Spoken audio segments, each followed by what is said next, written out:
नमस्कार मित्रांनो, आज आपण रयत शिक्षण संस्था सातारामध्ये नेमकी प्राथमिक विभागाचा किती कट ऑफ लागला होता ते पाहणार आहोत. यापूर्वी मी सेकंडरीचा किती कट ऑफ लागला होता तेही सांगितलेलं आहे. यामध्ये एक तुम्हाला अंदाज लागून जाईल की प्रेफरन्स देताना आपण रयत शिक्षण संस्थेचा विचार केला पाहिजे का? नेमके आपलं तिथं सिलेक्शन होऊ शकतं का? यासाठीच आजचा व्हिडिओ आहे. चला तर मग व्हिडिओला सुरुवात करूया. 2022-23 च्या भरतीमध्ये पहिल्या राऊंडला जे काही कट ऑफ लागला होता ते आज आपण पाहत आहोत. यामध्ये प्राथमिक विभाग मराठी माध्यमासाठी फक्त 6 जागा होत्या.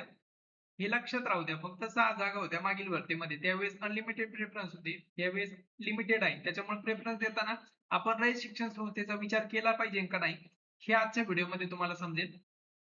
खुला प्रवर्ग ओपन साठी एक जागा होती ज्याचा कट ऑफ लागला 134.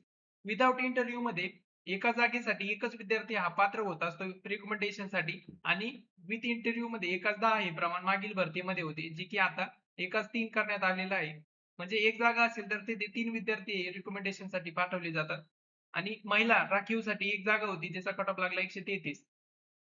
अनुसूचित जाती एससी मध्ये एससी सर्वसाधारण जनरल मध्ये एक जागा होती त्यांचा कट ऑफ लागलेला आहे 113 आणि महिलांसाठी एकच जागा होती जो कट ऑफ लागला 116. म्हणजे इथे तुम्हाला एक फरक पाहायला मिळेल की एससी सर्वसाधारण जनरल पेक्षा 3 मार्कांनी जास्त कट ऑफ हा एससी महिलांचा लागलेला आहे. ओबीसी साठी एकच जागा होती जनरल मध्ये 122 चा कट ऑफ लागला. ईडब्ल्यूएस साठी एकच जागा होती 125 चा कट ऑफ लागला जनरल साठी.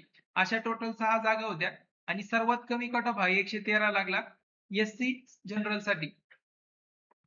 अशा प्रकारे टोटल 6 जागा होत्या. सर्वात जास्त कट ऑफ हा ओपन साठी जनरल मध्ये 134 चा लागला आणि सर्वात कमी कट ऑफ हा एससी जनरल साठी 113 चा लागलेला आपल्याला दिसतो.